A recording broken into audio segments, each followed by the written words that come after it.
Hey guys, welcome to BricksToGo. So I'm really excited to present my latest custom modular building. Nicknamed the Maple Shack, this build reminds me of my home here in Canada.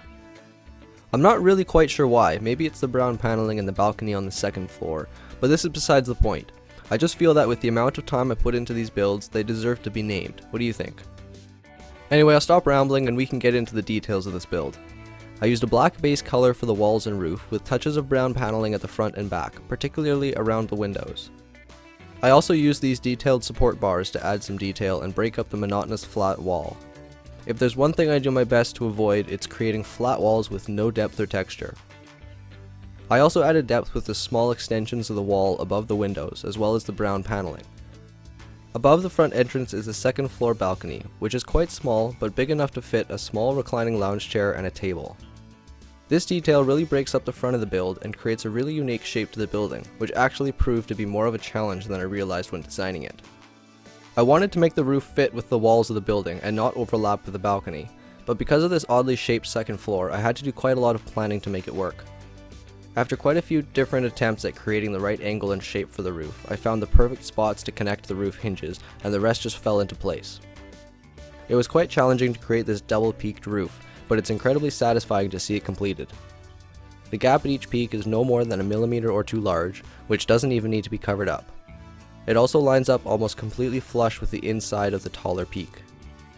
In my opinion, the roof really ties the build together, and it stands out while not taking your attention away from the rest of the mock. The roof and second floor sections are of course modules, which are connected using this easy fit design.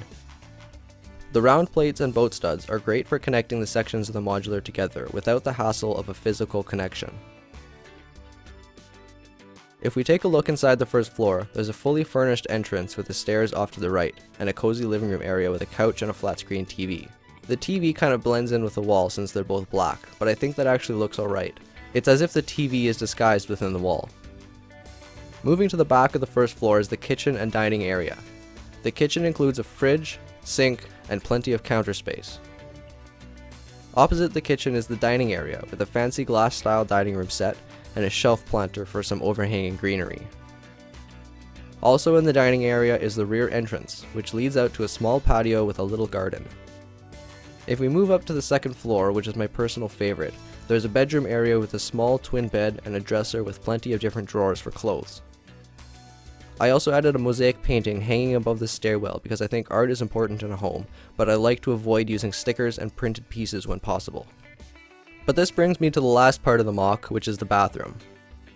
This is actually my favorite part of the whole build for a few reasons. First of which is the alternating glass patterned wall, which is great for keeping privacy while also letting lots of light in. Although having this large glass doorway makes that idea kind of redundant. But I like the look of the glass door with the glass walls, so I stuck with it for aesthetic purposes. Inside the bathroom are the usual things you'd find in a bathroom, like a toilet with a little plant on top, a toilet paper roll holder, a sink, and a full walk-in shower. This is quite an extravagant bathroom for the size of the house, but I thought I might as well add all the essentials. Anyway, that about sums it up for this build, guys. Building instructions will be available soon at BricksToGo.com, so go check that out if you'd like to build a maple shack of your own. You can follow me on Instagram to get the latest updates on building instruction releases as well as current projects. And as always guys, thanks for watching.